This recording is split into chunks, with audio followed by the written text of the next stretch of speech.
sou o pastor Giovanni, eu tenho uma palavra de Deus para o seu coração, nessa manhã preciosa que Deus preparou para nós. O nosso tema hoje é planejamento e estrutura. Planejamento e estrutura. Estamos adentrando no livro de Números e vamos ler os primeiros versículos do capítulo 2 e os últimos versículos também do final desse trecho, que fala sobre planejamento, estrutura, organização do povo de Israel, segundo os mandamentos do Senhor. E como é importante o planejamento e a estrutura, para que tenhamos uma navegação segura, um caminho abençoado por Deus, para que possamos conquistar os nossos sonhos, planos e projetos, debaixo da bênção, da graça e da unção do Senhor.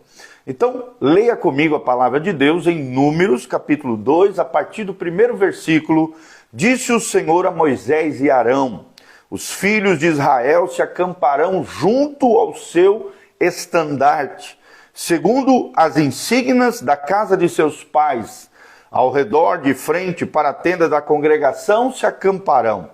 Os que se acamparão ao lado oriental, para o nascente do sol aqui, serão os do estandarte do arraial de Judá.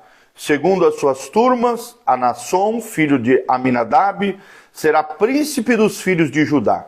E o seu exército, segundo o censo, foram 74.600.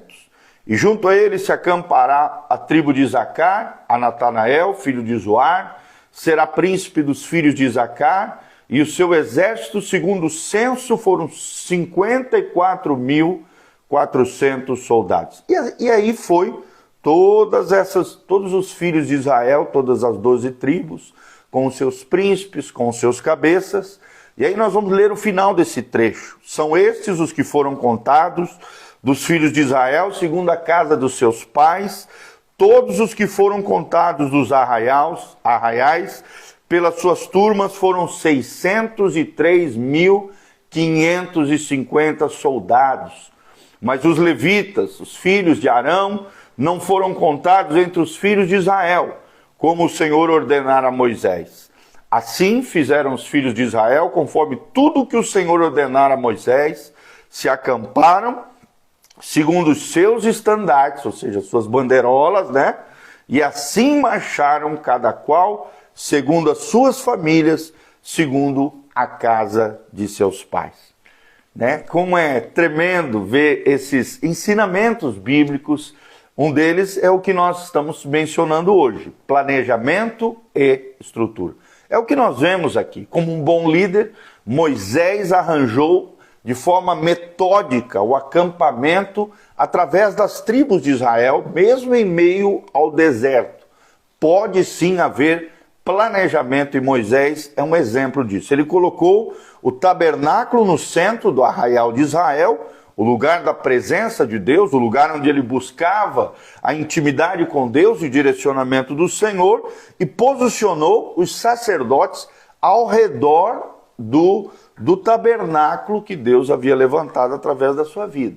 E então distribuiu de forma simétrica, organizada, planejada, as 12 tribos de Israel em volta dos sacerdotes e levitas, né? da tribo sacerdotal, com 3 tribos de cada um dos lados. Como eram 12, 3 na direita, 3 no norte, 3 ao sul e 3 à esquerda, né? Formando assim 3 tribos de cada lado ao redor dos levitas, dos filhos de Arão. Então, aqui nós aprendemos que planejamento e estrutura é uma coisa de Deus. Você vê em todo esse capítulo 2 de Número esses princípios. E nós vamos aprender agora alguns princípios com relação a isso, sobre planejamento e estrutura. Faríamos bem em planejar e organizar assim como Moisés. E através da vida de Moisés e desse capítulo, o segundo capítulo de Número, nós podemos aprender alguns princípios. Dentre eles, o primeiro princípio, planejar para planejar. Ou seja, dedique um tempo para planejar a sua vida, seus sonhos, seus planos, seus projetos. Organize a sua vida, porque Deus é um Deus de organização e de planejamento. Deus é um Deus de ordem e de decência. Segundo princípio que nós aprendemos é determinar o propósito principal. Determine o propósito principal. Como é que a gente vê isso no texto? É a partir do momento que Moisés coloca no centro o tabernáculo, ao redor o sacerdócio e depois as tribos ao derredor. Então, o que era o centro do arraial de Israel? A presença do Senhor. Por isso nós aprendemos esse segundo princípio, determine o propósito principal. Qual era o propósito principal do povo de Deus? Buscar a direção do Senhor, buscar a presença de Deus. Qual é o grande quadro da sua vida? O que você está tentando fazer? O que Deus tem colocado no teu coração? Quais são os sonhos? Quais são os projetos? Determine na sua vida o propósito principal. Terceiro princípio que nós aprendemos, avalie a situação. Tem muita gente que não avalia a situação da sua vida, se ela está organizada, bagunçada, o que precisa ser modificado, transformado. Avalie a situação, entenda onde se encontra você hoje, antes de tentar desenvolver uma estratégia ou realizar alguma coisa. Né? As empresas fazem muito isso, né? Antes de mudar a liderança, né? O CEO, o presidente de uma empresa, eles sempre contratam uma consultoria para ver qual é o estado daquela empresa, o que está acontecendo. Eles passam por todos os setores da empresa para fazer um diagnóstico de como está aquele negócio, aquele comércio, aquela empresa, aquela instituição, seja civil, seja pública. Então, avalie a situação. É um princípio tremendo que nós aprendemos aqui também com Moisés. Quarto princípio, priorize as necessidades. Priorize as necessidades. Esteja certo de que a equipe, os seus colaboradores, as pessoas que estão debaixo da sua influência, da sua liderança, estejam de acordo com os alvos estabelecidos, com as metas importantes que você compreende. Por isso é muito importante ter uma missão dentro daquilo que Deus entregou na sua mão. Por exemplo, a nossa igreja, a nossa comunidade tem como missão que Cristo seja o centro, que a palavra de Deus seja o fundamento e nós nos dedicaremos aos relacionamentos. Então, o centro da nossa comunidade, da nossa igreja é Cristo, a palavra de Deus, o ensino da palavra, uma igreja cristocêntrica, uma igreja que ensina a palavra e uma igreja de relacionamentos. Então, priorize as necessidades. Deixe bem claro para as pessoas qual é a missão, qual é o propósito daquela organização, daquele lugar, daquilo que Deus tem entregado nas tuas mãos, priorizando sempre as necessidades, tá bom? 5, fazer as perguntas certas, é muito importante. Você vê que Moisés era alguém que aprendeu com seu sogro, Jetro, a consultar conselheiros. E Moisés fazia isso. Pergunte, você que está ali, as perguntas certas. Pergunte a respeito, né, das coisas relacionadas ao seu negócio, aquilo que Deus te entregou. Pergunte aos seus colaboradores, seus gestores, seus supervisores. Pergunte com relação às finanças, com relação às vendas, com relação àquilo que está acontecendo. Faça as perguntas sérias. Pegue relatórios, pegue um feedback. Pega e procure saber, fazendo perguntas certas, para que você chegue à solução dos problemas. Sexto princípio, estabeleça metas específicas. Estabeleça metas específicas. Não tem nada de errado com isso. Como nós estamos aprendendo no capítulo 2 de Número, Deus é um Deus de planejamento e de estrutura. Então estabeleça metas específicas, escreva quais são as suas metas e que essas metas sejam realistas, sejam mensuráveis, sejam convincentes. Todo alvo, toda meta precisa ser realista, mensurável e convincente, capaz de convencer a outros. Sétimo princípio que nós aprendemos aqui em Números capítulo 2. Clarifique e comunique. O que é isso, pastor? A comunicação do líder com seus liderados conecta planejamento e implementação. Não adianta nada você ter um planejamento maravilhoso se na hora de implementar você não sabe se comunicar com os seus liderados. Você que é pai de família, você precisa de um planejamento na sua casa. Passar para sua esposa, o planejamento financeiro, os alvos, os objetivos. Por exemplo, final do ano nós queremos ir viajar de férias. Por isso, todos aqui em casa vamos economizar. A nossa meta é juntar 5 mil reais para que a gente possa ir para a praia juntos. Então, estabeleça metas, envolva toda a família, na economia do lar, da casa. Clarifique e comunique de forma certeira, comunicando para aqueles que estão ao seu redor, para aqueles que são liderados, o que vai ser feito. Oitavo princípio, identifique possíveis obstáculos. Tudo dentro de planejamento e estrutura vai ter problemas, vai ter obstáculos. Então procure identificar possíveis obstáculos. Percorra mentalmente tudo que está tentando remover, tudo que você está tentando fazer. Tente pensar nos possíveis obstáculos, problemas, nas coisas que podem acontecer de ruim e como resolvê-la. Nono princípio, tem um sistema aberto de abordagem para o planejamento. Tenha um sistema aberto de abordagem para o planejamento. O que é isso, pastor? Seja simpático com o seu meio ambiente, né? Interaja bem com as pessoas, identifique quem são os mais capacitados, potencialize pessoas, né? Dê oportunidade para outros crescerem. Faça esse sistema aberto para abordagens e todo planejamento pode ser modificado na medida em que as coisas vão acontecendo. Mas é necessário se planejar. Programe tudo aquilo que é possível. É o 10º princípio que nós aprendemos. Programe tudo aquilo que é possível. Foi o que Moisés fez. Cada um dos filhos de Israel tem os cabeças das tribos, cada um com seu estandarte, com a sua bandeirola, simbolizando a sua família. Então nós vemos aqui, faça, né? Orce tudo aquilo que é possível, organize, determine os custos, né? Programe tudo aquilo que é possível, coloque as coisas no calendário, estabeleça prazos, isso é muito importante.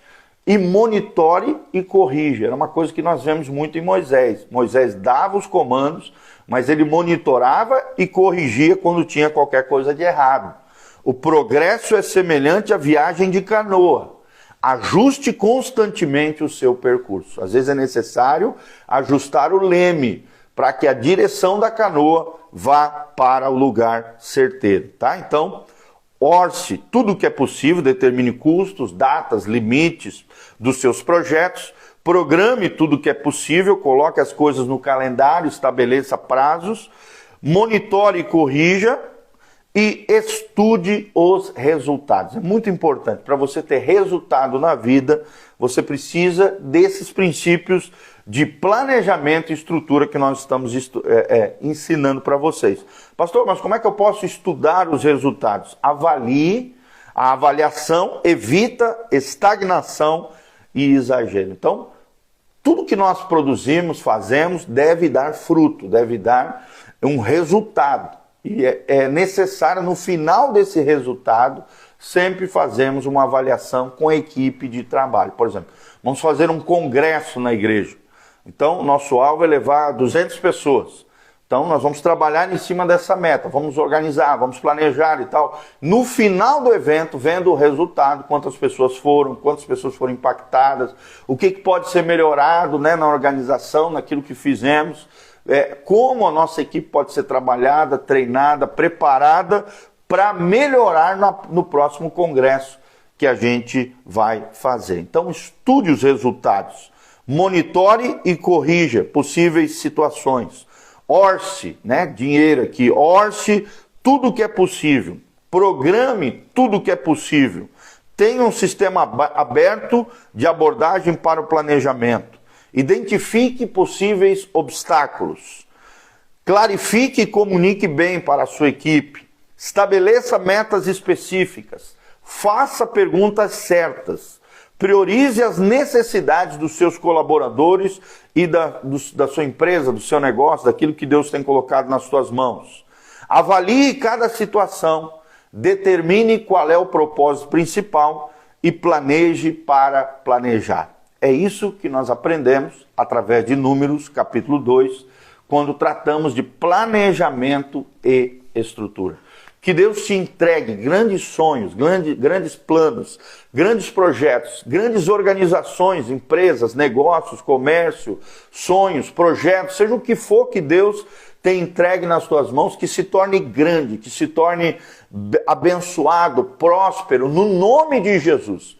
Mas lembre-se, um dos grandes segredos que nós vemos na Bíblia é o planejamento e a estrutura para que possamos crescer. Tá bom? Que Deus abençoe sua vida, sua casa, sua família. Eu sou o pastor Giovanni. Nós aprendemos aqui o capítulo 2 de Números, dentro do Pentateuco, da Torá, da lei mosaica, o quarto livro. Já estamos no quarto livro, aprendendo princípios de liderança, princípios de relevância, de influência na vida das pessoas. E de alguma maneira, quero sempre contribuir para o seu crescimento, para a sua vida pessoal, familiar, profissional, seja o que for, em nome de Jesus, tá bom? Aqui no link de descrição tem todas as informações da nossa igreja, horário de culto, as nossas mídias sociais. Agora também estamos no Spotify, Google Podcast e no Apple Podcast. Você pode nos ouvir com fone de ouvido, indo na academia, caminhando, né? Fazendo as suas tarefas do dia a dia. Você pode ver o pastor Giovanni lá. É só colocar na lupinha do procurar, PR, espaço Giovanni, tudo com I, espaço JR de Júnior. E aí você vai encontrar nossa ícone, você clica lá, nos siga, para que você possa ouvir os nossos materiais, os nossos áudios, as nossas ministrações, nossos devocionais, aulas de teologia, tudo que nós temos disponível, toda a nossa plataforma que estava no YouTube e está até hoje, nós estamos passando para o Spotify, tá bom? Então tem muito material para te edificar, te fazer crescer e te estabelecer no Senhor. Um grande abraço, eu sou o pastor Giovanni. Aqui no link de descrição também tem todas as informações de como você pode contribuir no nosso ministério, se levantando em Deus como um cooperador fiel nessa obra linda que Deus está fazendo. Desde já eu agradeço pela sua colaboração, por você estar nos assistindo. Aperta no aviãozinho, compartilhe no seu store do Facebook, do YouTube, compartilhe nas suas mídias sociais, WhatsApp, Instagram, seja onde for, estamos aqui para abençoar tua vida e o teu coração. Quero mandar um abraço para a Delice Bueno, o Abel Lima, meu cunhado querido, o Stefânio Leite, o Stanley, a Renata Gazi, a Tati Piotto, a Bia, o Rodrigo Struckel, a Dárquila, o engenheiro Carlos Siqueira, Carlinhos, a Patrícia Genovei, a Marli, o nosso querido a Ferreira Medeiros, a Giovana também, o Douglas Fraça, todos os nossos amados irmãos estão aqui online conosco. Um grande abraço, beijão no pastor Giovanni, que Deus vos abençoe, que a graça e a paz do Senhor esteja sobre todos nós, tá bom? Então, quero terminar orando por você, que haja paz e prosperidade e bênção de Deus sobre a tua vida. Pai, no nome de Jesus, nós colocamos a vida dos nossos irmãos que estão aqui online conosco, aqueles que nos assistirão de forma disponível, on demand, ali em todas as nossas mídias e redes sociais. Nós queremos te apresentar cada vida, cada casa, cada família, que possamos aprender na tua palavra a arte de nos planejar, para que o nosso futuro seja abençoado, organizado, estruturado. Pai, nos ajude a planejar e estruturar, para que possamos crescer com equilíbrio, ó Deus, com pujança. Esse crescimento venha do Senhor, com organização, com decência, com planos, projetos, metas, alvos, sonhos. Ó Deus, projetos que saiam do teu coração. A tua palavra diz, o homem traça planos, mas, ó Deus, a resposta vem do Senhor. Que o Senhor nos capacite, ó Deus, a alcançarmos resultados. Ó Deus, a alcançarmos aquilo que sonhamos, porque nem olhos viram, nem ouvidos ouviram, nem jamais penetrou no coração do homem. É o que Deus tem preparado para aqueles que o amam. E nós te amamos, nós te buscaremos, o Senhor estará conosco, o Senhor estará guiando os nossos passos, abençoando a nossa vida, casa, família, abençoando o teu povo através desses princípios que aprendemos aqui em Números capítulo 2. Pai, abençoa os teus filhos, que possamos ser organizados em tudo, que possamos viver a vida da excelência, uma vida excelente, uma vida vitoriosa, debaixo da mão, da graça e da unção do Senhor. Liberta os cativos, cura os enfermos, sara os feridos, restaura o teu povo, abençoa as famílias da tua casa, Pai, e manifesta o teu poder e a tua glória. Abençoa cada um daqueles que estão colaborando com esse ministério. Pai, prospera, multiplica, abençoa, abre as janelas dos céus, derrama chuva de bênção sobre eles, de tal forma que haja abundância, bênção e prosperidade, em o nome de Jesus. Amém, amém e amém. Amém, queridos? Deus abençoe. Um bom dia para você, que a graça e a paz do Senhor esteja sobre todos nós. Beijão.